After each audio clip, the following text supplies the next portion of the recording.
All across the Iron Islands, men sit around driftwood fires and drink to the old way. When the Ironborn were feared, wherever the waves were heard. When our strength was in our ships, not our stories. I don't blame them. Drinking to the old way is easier than living it. Our ancestors took to the sea because the Iron Islands are shit without the crops that grow from it. 30 cold, wet rocks off the coast of Westeros, and a dozen more clustered around the lonely light deep in the Sunset Sea. But hard places breed hard men. The first men feared the sea. They had walked to Westeros, and even their fishermen never left sight of shore. I wish I could have seen the face of the first watchman to see our ships climb over the horizon. He was not the last. No matter how dark the night, or how high the waves, come dawn our prows cut through the morning mist and struck the beaches and riverbanks. Before the sun reached its height, we vanished again into the sea. Our longships filled with gold, food, scared children and sobbing women. For thousands of years, the Ironborn reaped up and down the Sunset Sea, driving the men of the Greenlands far inland, or into walled castles where they paid us tribute. In the depth of winter we feasted, while the men who had planted and harvested crops starved. Their sons worked our mines, and their daughters warmed our beds. The stories claim that the Old Way died with Huron the Black and his sons at Harrenhal.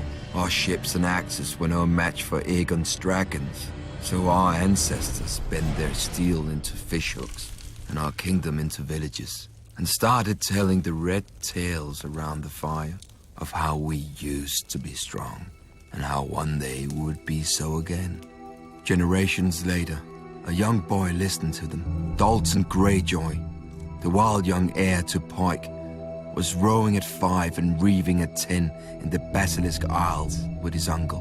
By 14, Dalton had sailed as far as Old Geese, fought in a dozen battles, and claimed 4 salt wives.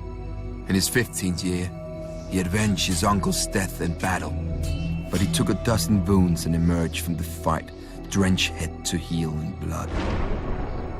From that day forth, men called him the Red Kraken. During the Dance of Dragons, the Red Kraken picked the side that was fighting the Lannisters, and fell upon the Westerlands while the Lannisters were off at war.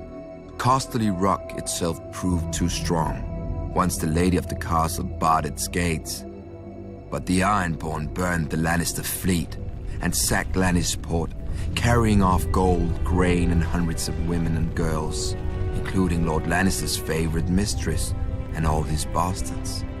The Red Kraken now ruled the Sunset Sea as his forebears had, and his longships again brought the Old Way to the coast of Westeros. But then the war ended, and the mainland armies came home. The Iron Throne commanded the Red Kraken to stop reaving, and when he didn't, a mistress opened his throat as he slept. While his son squabbled, the Lannisters sent their soldiers to the Iron Islands. Thousands of men, women, and children were put to the sword, and scores of villages and hundreds of longships were put to the torch. The glorious return to the Old Way had lasted almost 2 years. My brother vowed to return us to the Old Way as well. He sat on the salt throne and sent our reavers to the shores of Westeros, just as he remembered from the stories he heard as a child. An old way for an old man. But while he listened to the stories, I lived them. It was never the old way to me. It was the only way.